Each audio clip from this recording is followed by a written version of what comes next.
STEM City USA Healthy Doses series is your passport to a balanced lifestyle. Hosted by Dr. Tiffany Anderson and presented in the Boston Scientific Auditorium.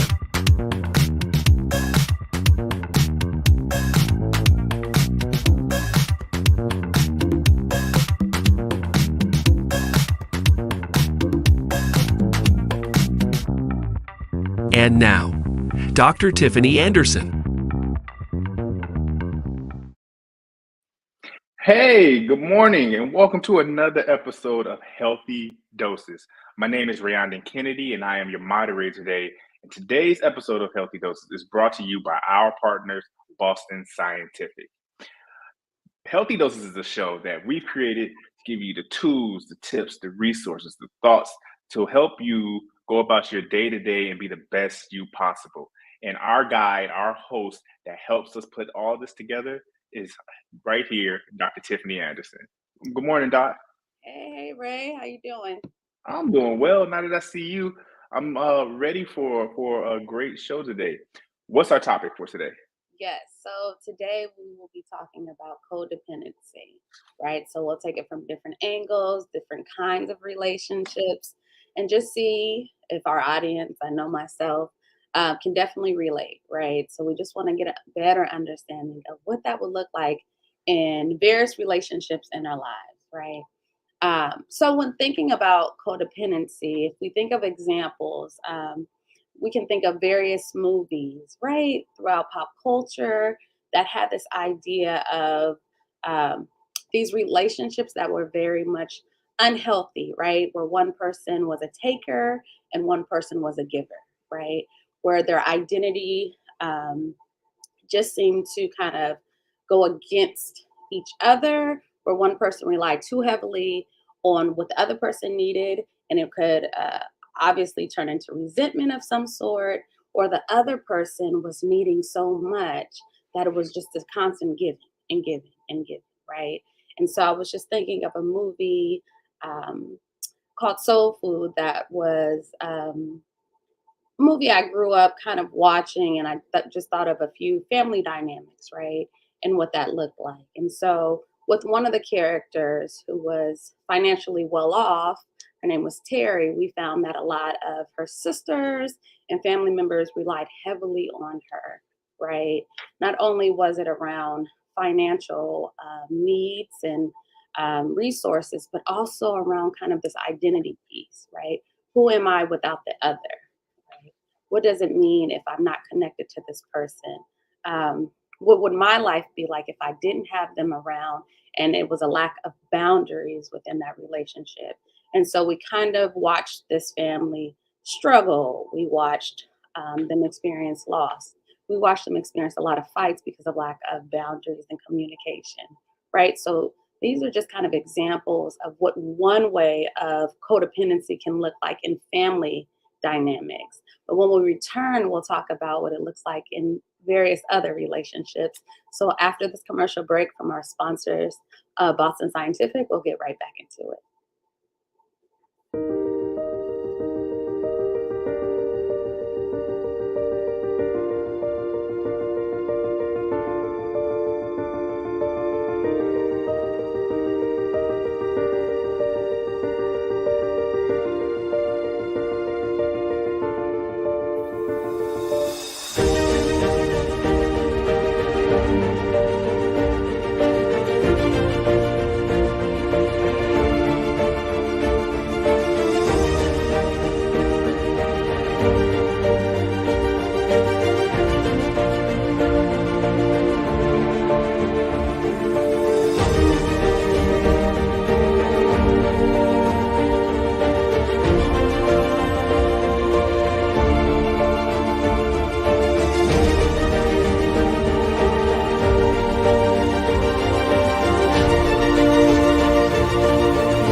Hey, welcome back.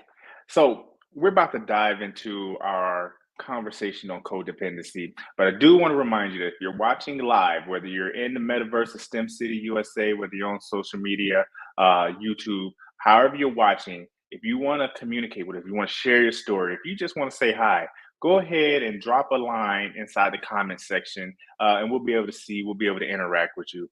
If you're not on your phone, there's a QR code you see in the top right corner.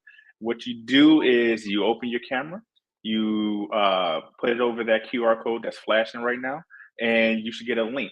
And if you want to ask us a question, if you want to drop a line anonymously, can't talk today, anonymously, go ahead, scan that code and drop us a line, a question, and hopefully we can get to it by the end of the day. Dr. Anderson, in our production meeting, when we talked about the topic of today, codependency is something I'm not very familiar with. And so I think it's good if we just start off by just defining codependency, because it seems like it's something that's all around us that we may or may not notice, or may not notice the impact of. And so how about we start today's conversation by defining what is codependency? Mhm. And I love that you mentioned that it may not be well known or understood, and that's a lot of what we do on the show, right? Just putting language to everyday experiences, because codependency is something that shows up in so many of our relationships, whether we know it or not, right? So codependency is this learned behavior that can be passed down from generation to generation, right? So it's an emotional and behavioral condition that affects individuals' ability to have healthy, um, and mutually satisfying relationships, right? It's also known what we see, or what we call a relationship addiction, where people with codependency often form and maintain relationships that are one sided, right? Meaning they're either the giver or they're the taker. Yeah. It can be emotionally destructive, or it can be abusive. And we'll talk about the various ways of abuse and what that can look like. And so, um, when we're trying to think of it, think of like when a person is dependent on another person for their sense of worth, and they use various forms of manipulation to attempt to get their love and approval in order to feel worthy. It can get pretty deep. Dr. Anderson, um, you said it's kind of like a learned behavior. It's kind of passed down. Mhm. Can it be a personality trait, or something that kind of occurs given a person's environment or situation? I guess when you say passed down, it's learned behavior, that includes the environment. But are there people who are more predisposed Mhm. to codependency than others? I guess is what I'm trying to say. Yeah. It can, I mean, environments, right? Like learn. Oftentimes you see this kind of passed down if your parents were in like a codependent relationship. If there were times where you watched folks very close to you not be able to kind of identify themselves outside of a relationship, right? So if one person was mad, the other person was mad. If one person was giving all of kind of themselves in a relationship, and the other person was taking, you may oftentimes kind of take that as, okay, this is what healthy relationship looks like. And so in regards to kind of being predisposed, the likelihood is just kind of generational, like kind of seeing it throughout your life. um it's one of those things where anyone can really fall into the trap of codependency, right? um However, if there are more examples of what healthy love and boundaries look like, the likelihood goes down. Does that make sense? Mm. A big part of what causes codependency, Ray, on like an individual level, is a person not fully kind of loving themselves, independent of others, right? Independent of others. We talked about this similarly. Remember authenticity? And it's all connected in some sense, right? So this person doesn't believe they can fully love themselves outside of one's like love or attention or validation, right? So certain couples will kind of come together and become codependent on each other because they can't recognize the worth outside of each other, outside Mhm. of the care or need of the other person. So it's really kind of caused by this underlying sense of like self rejection and self abandonment. And So this is a real life disruptor. Like, that's so a lot of the things that we talked about is talking about being the best you possible. And when you're reliant, is what it sounded like is you're not able to be your true self. You're not able to be your true authentic self. All topics that we've covered in the past. yeah. But it takes away from you being the best you possible and giving your best self to others. And so Mhm. it really kind of disrupts and I guess I don't want to say wreaks havoc, but complicates relationships. I think is what Yeah, I'm trying to say, Dr. Anderson. I like that reframe. Yeah. um, Yeah. so let's talk about like the symptoms. How can we identify? How can we assess? Whether it's ourselves or whether it's our partners or family members. How do we see it? How do we know that this is a codependent relationship? First, I think it's helpful to kind of identify who you would be in the relationship, right? Um, it's really kind of like think about if you're the taker or the caretaker. Again, these are just relationship dynamics. So it doesn't make you a bad person if you are the taker, right? If you don't know, you don't know.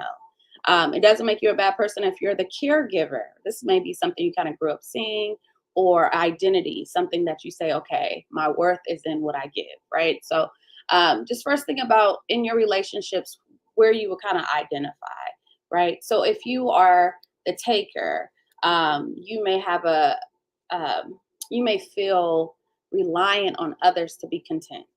hmm You may feel very needy of others and their attention and their approval. You see how this is normalized? How this is not a bad person, right? Yeah. It's just someone just seeking validation. You may feel empty or unfulfilled in life. You may feel irritated or angry. Um, you may feel entitled to other people's time and energy. Mhm. You may compare yourself to others often. Yeah, so think about if some of these symptoms are you in a relationship and how, again, not making you a bad person, but if your reliance or your self-worth is contingent upon how someone feels about you, then you can easily kind of fall into this cycle. If you are the caretaker in the relationship, you may want to feel or constantly feeling like a need to feel like you matter, to feel like you're appreciated, to feel like you're seen, right? To do that, you give and you give and you give. And in return, you get validation. You're seen, you're heard, you feel loved, and you feel needed. You may have a hard time receiving um, things, love, affirmation. It doesn't matter. It's just a difficult time receiving from others. If you have a difficult time receiving from others and you're constantly giving, you leave very room for folks to pour back into you. You may like feeling like a martyr, like this is worth it. Like I am a sacrificial lamb, right? This is how that cycle continues. Because if you have someone who needs validation and you need to then feel like a martyr, it goes like this over and over and over again. You may constantly feel anxious about meeting the needs of others. You may have some stuff with perfectionism, overly busy, kind of always doing, and rarely spending time on yourself, where you're so busy distracting yourself with pouring into others that you don't practice your own self care and self needs. I don't know about you guys, but when you said those things, Mhm. I identified with a couple of them, and so my question is, um, you talked from two perspectives, the caretaker and the taker, Mhm. um, and I think I got at least one in at least each category. And so, question is, is it always one side or the other, or can individuals bounce back and forth in a Mhm. codependent relationship? Hmm. That's a really good question. They can. Usually, folks kind of stay within their their cycle. Yeah. But recognize we're not really saying like it's not a huge difference if you think about it because it's all one thing. These individuals are asking for the same thing, and that is to be seen, to be loved, and to be valued, right? So who does what? Um, that's just a part of the process, but the needs are the same. And so generally they stay within, their cycle. We usually have that's how it works. We usually have a taker, but can it switch? I'm sure. Can it get blurred? I'm sure because the need is still the same. But rarely, if we have someone that feels validated in their giving, they'll usually stay within that because we have to have the other person that um, needs to be validated or needs to be given Right. something to be validated, right? And so that's kind of how it, how the cycle continues. But I'm sure at times it blends or it changes because it is based off this need that I want what I want and I desire to feel this way and I'm willing to do what I need to do to get it. And that's why earlier when I mentioned manipulation, it may feel like, oh, this is a bad thing, or it's just the way folks use their behaviors to get what they want, right? So, real quick, right? A caregiver, when we think Mhm. of a caregiver, someone that's giving, it's based off of like, oh, they're so loving, they're so sacrificial. But what we find out with codependency relationships is their giving is their way of manipulating others to get the validation of being needed.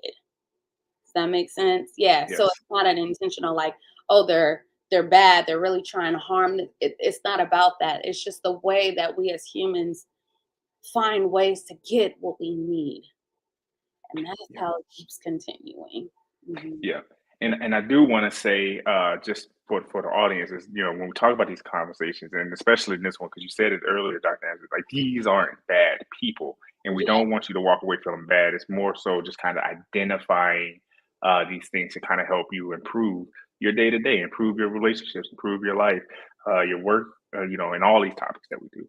And so we're just trying to help you be the best version of yourself.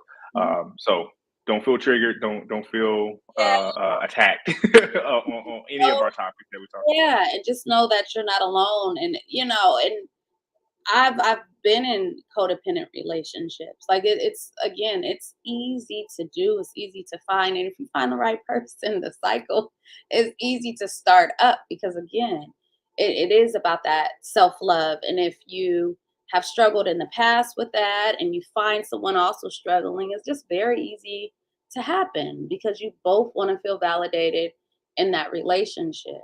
Yeah. Dr. Anderson, one of the things I wanted to talk about before we go to break Yeah. um, is we talked about complicating relationships.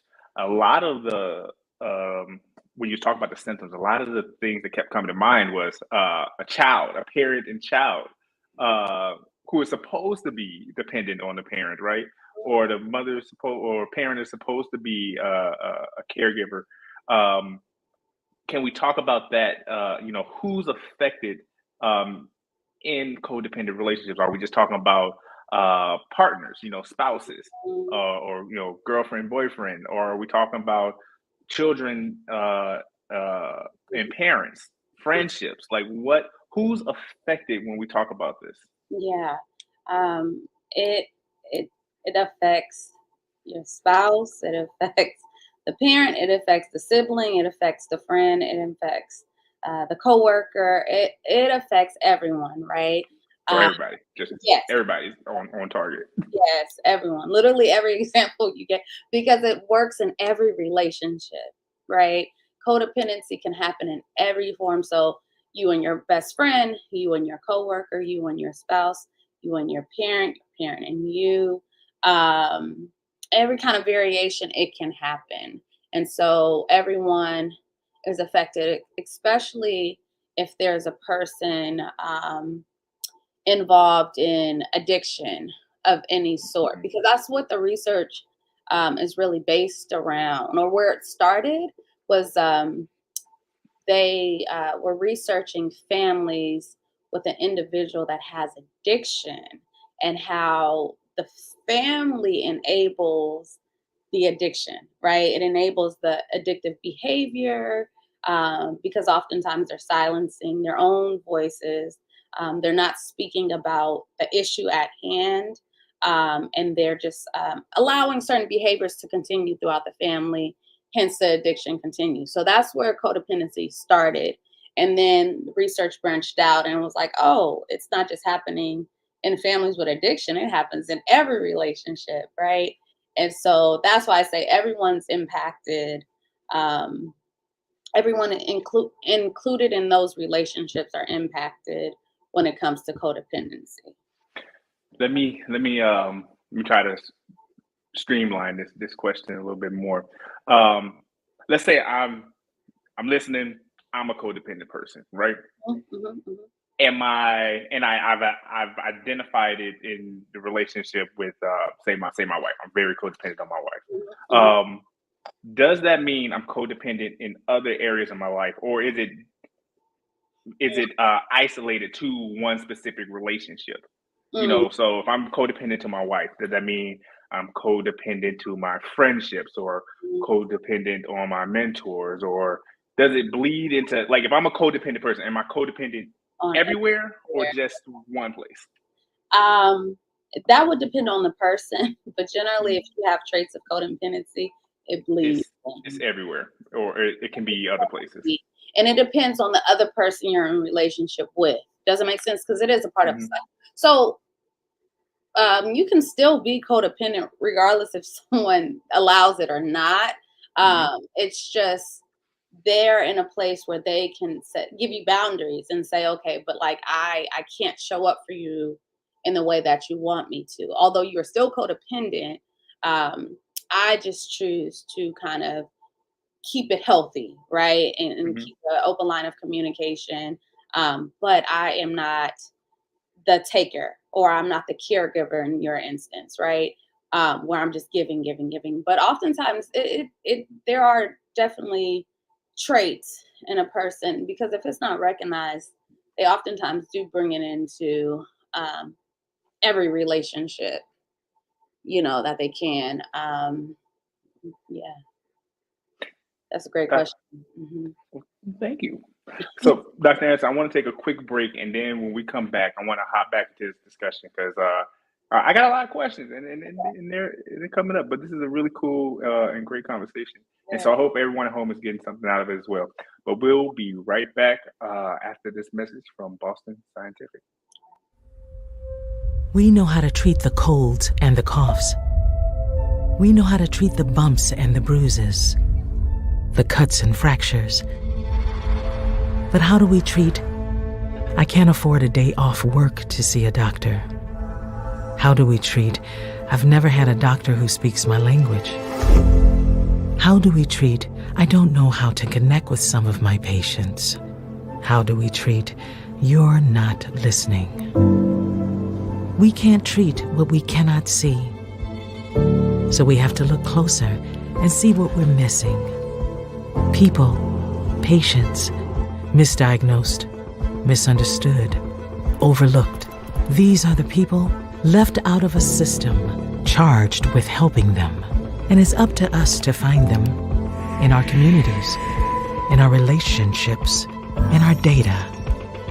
We're meeting them where they are, discovering who they are. We're taking an honest look to understand their healthcare needs and delivering effective ways to reach them. We don't have all the answers, but together we can find the way to address the gaps in our healthcare system, to provide something better, to find more chances to save more lives. It won't be easy, but we can help make it right, because no one should be missed.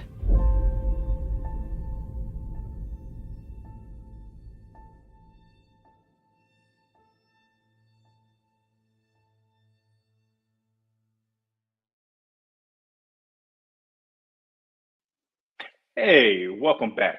Thank you to Boston Scientific for that great message. If you're just joining us, we've been talking about codependency and the symptoms and how do you identify it. It's been a really cool conversation. I really hope you're enjoying it because I know I am, and it's bringing up a lot of questions that's in my head. And so, if you have any questions that you want us to ask or answer, go ahead, drop a line inside the comment section wherever you're watching, or if you're not on your phone, you can scan that QR code in the top corner, and you could drop us a question or a line anonymously, and then if we have time at the end, we'll get to it.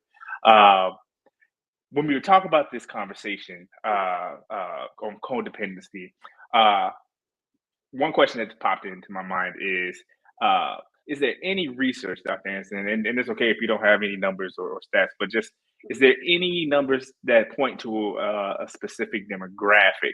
And what I mean is, husband, wife, parent, child, male, female. Is there a certain age where codependency kind of starts to become a problem? Like I said, because I know kids, are very codependent on their parents, and rightfully so. But is there a certain age where, like, now this is time to, start becoming more dependent? But yeah, is there a specific demographic that's more predisposed? Any research that kind of supports that? In regards to the research, again, the bulk is around addiction, right? Families that are supporting someone with addiction. In regards to age, I'm not certain about if there's a certain age or when it starts to develop, if that makes sense. But I can imagine the thing is with who we are as humans, a lot of what we're taught, we see a lot of that in childhood, right? And so you gave the example of like a parent with a child, and they're naturally dependent upon their parent. So what we see more so with that is it's not so much that the child becomes codependent. They can, but oftentimes we see it with the parent becoming codependent on the child, right? So, for example, we may see parent doing everything for the adult child, because as a young child, the expectation is that they take care of their child, right? But what we see is when they get older, the parent doing everything for the adult child, and it is kind of preventing them from becoming independent, right? Where the parent gets a sense of meaning or purpose from financially supporting the adult child, right? Where they don't allow them to do anything independently, where they're quick to like drop everything to care for the child, neglecting other responsibilities for the child, or we can switch that and it could be for the parent. So that's just an example of what it can look like. So I don't know necessarily, it may not be around like age per se, but just recognizing that those examples that you gave, friendships, relationships, parent and child relationships, it can show up in any of those interactions, because if that's the tendency or the trait of either individual or both individuals, it's just an easy cycle to create, and continue. I hope that answered the question. Yes, I think it did, Dr. Anderson. But it brought up another one. when you were saying, and specifically talk about parents, I think about relationships that I saw when I was younger, friends that I've had or have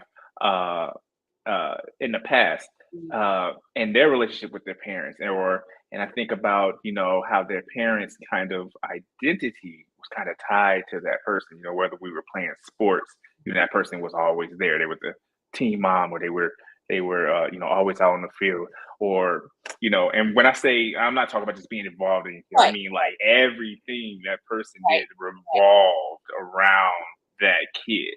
Yeah. And so is that what we're talking about? Like if that kid goes to school, that person is just offline. like Yes. mentally until that kid comes back and like they have purpose or they have something to do other than tend to this kid, wipe their mouth, and they're teenagers, and you know what I mean, like that kind of thing. And you know what that is called, Ray? That's called enmeshment. We see a Mm, lot of enmeshment in parent-child relationships, and it means that both of the individuals have lost their individual identities to the relationship, right? Because a child is also influenced by mom or dad and how without their parent, who are they? And you may ask that when you're thinking about that person, the student, right? They also kind of struggle with who they are outside of their parent, right? Or who they are outside of their partner. We see that a lot. Who they are outside of their best friend, right? When people are like, "Oh, I don't know you without so and so." That's a great example of that relationship being enmeshed, right? Where they share the same opinions, the same emotions, um, the same kind of major decisions and needs. It's impossible for these individuals to kind of engage in self care if they're not in touch with their own needs and feelings. Does that make sense? yeah. Uh, and while it's healthy to depend on, friends and family and loved ones, it's not healthy and it's not sustainable to rely on one person to fulfill all your needs. Yeah. So we see that a lot in relationships, specifically with the example you gave with parents. Like they're very enmeshed and they're, like you said, that their identity is wrapped up in their child's um, personhood. And outside of that, they don't know who they are anymore. They don't know what they love. They don't know what they enjoy. They don't know their passions because they've given and poured everything into that child. And when that child leaves, what are they left with? And that's what we run into. Enmeshment. I don't know what it is about that word. It just sounds kind of fun to say. So I want to just come home and make sure I said it. Enmeshment. It's a really, really cool word. But Dr. Anderson, while you talk about that, I think we just came up with another topic for a future episode, and that's parenting styles and attachment theory. Mm. So I wrote that down. So Oh, you if did. Okay. yeah. Well, thanks.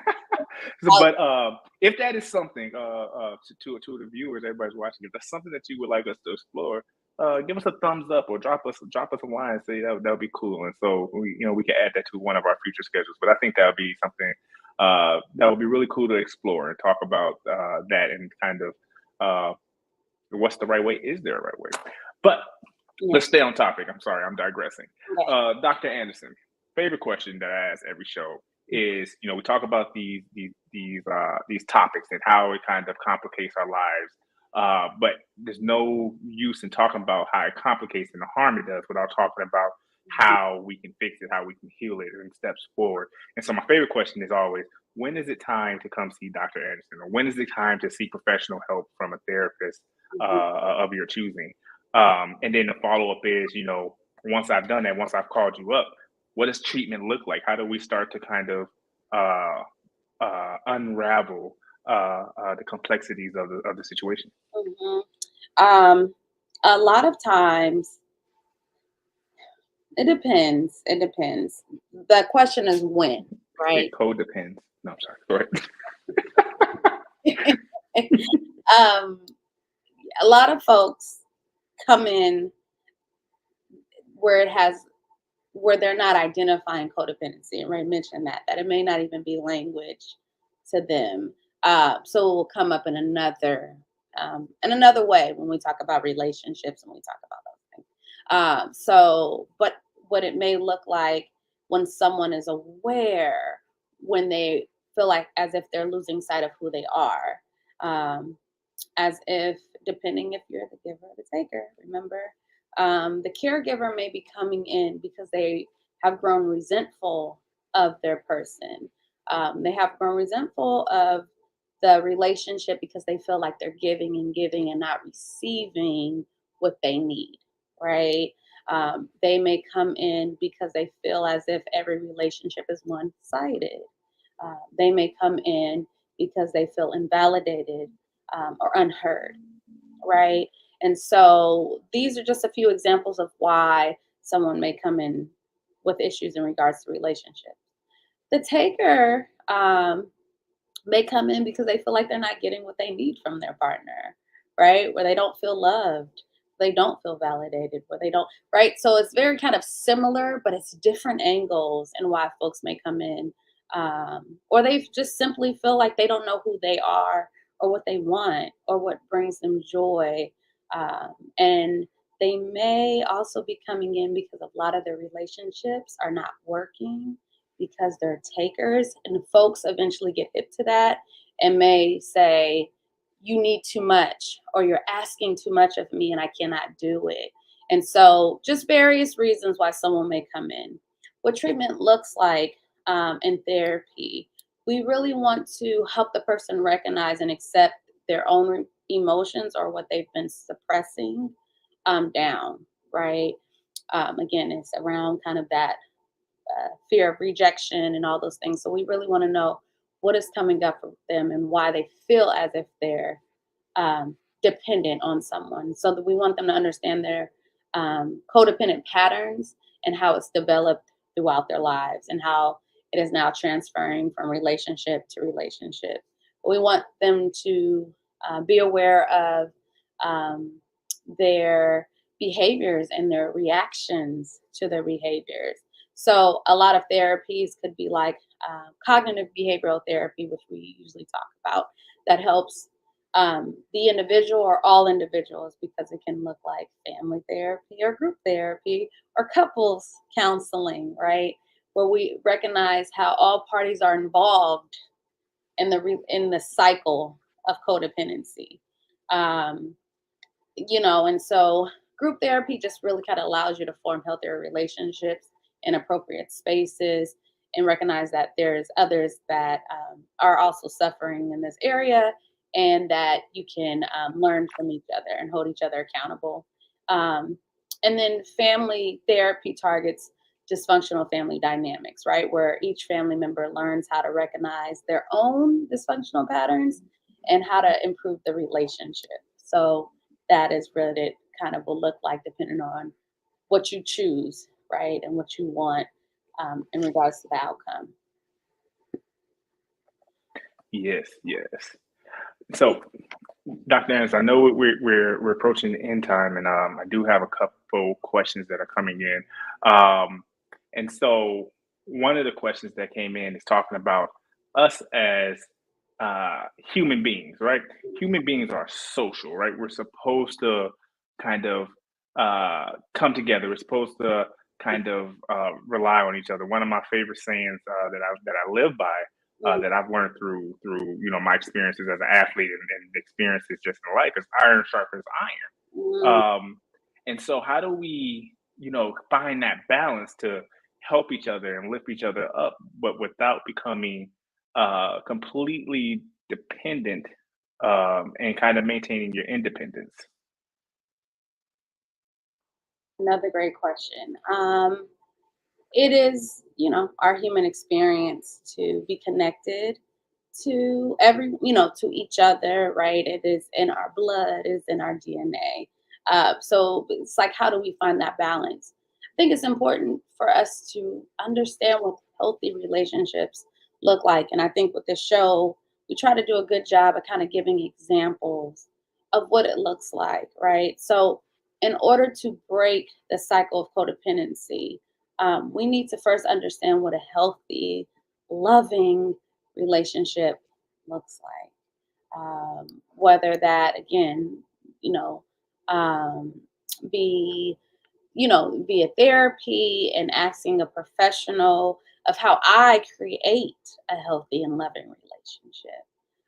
Whether it be from your own lived experiencing and knowing what unhealthy relationship looks like, right? And how you want to do it differently. Whether it finding mentors, right?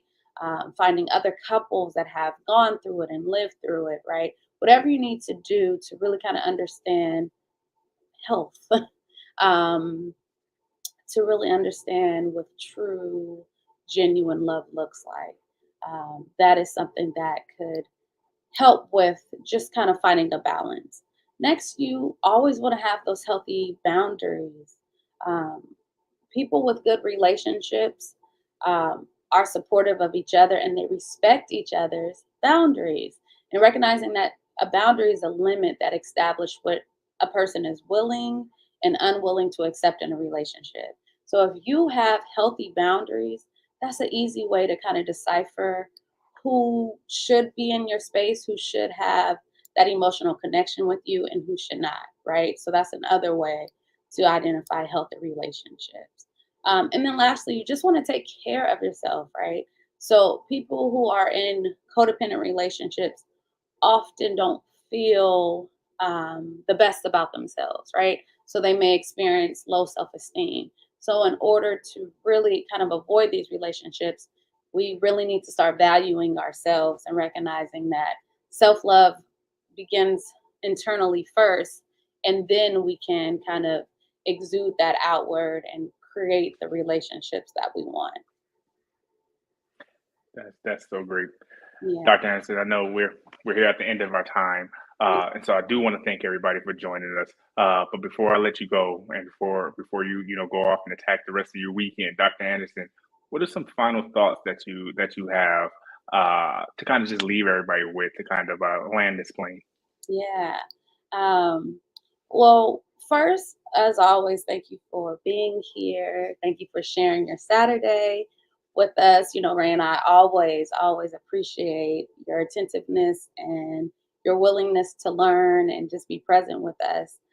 In regards to this topic, I think I just again want to normalize how this happens in so many of our relationships, and I'm just happy to give language to it today that says, you know, if you ever feel like you're losing yourself in a relationship, if you ever feel like you don't know what you value anymore, what you love, or what you once enjoyed doing, you no longer kind of feel that urge, right, or that yearning.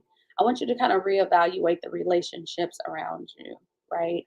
Um, I want you to identify if you are the taker, if you are the person kind of constantly seeking validation from someone else, if you are consistently reliant on someone to give you a sense of validation, I want you to check in with yourself and identify what is happening, right? And where did that need begin? If you are the caretaker, the one that is always sacrificing themselves, it is a saying that I learned a few years back that says, um, you don't have to set yourself on fire to keep other people warm. And that was something that really hit home for me. And so we are all appreciative for those that give, but not at the expense of yourself, right? And that's never what we're asking for. That, you also feel valuable in relationships and that you don't feel that you have to give and give to be loved and to receive love. And so for those that are continuously looking for that support. Again, I try to give, different places. If you are interested in finding support in regards to codependency, seeking out a therapist that may specialize in cognitive behavioral therapies, or group therapies, right? Or even folks that may have or therapists that may have a background in like family therapy, like I do, if you're really kind of looking for assistance with balancing that family dynamic that we talked about, right? So those are just ways of supporting. So that just kind of gives you a direction of like what kind of therapist I may want to seek out for this kind of help. Um, Next, as always, I am still hosting the Freedom Workshop, Tackling Your Imposter Syndrome. That is happening September 17th at noon. Um, if you want to register, crowntherapyllc.com to register. All the information is there on my website. And then lastly, next week we will be tackling the topic of protecting your peace. And so if you are interested in highlighting that and just being a part of the conversation, please join us next week on our Saturdays at 11 a.m. Have a good one.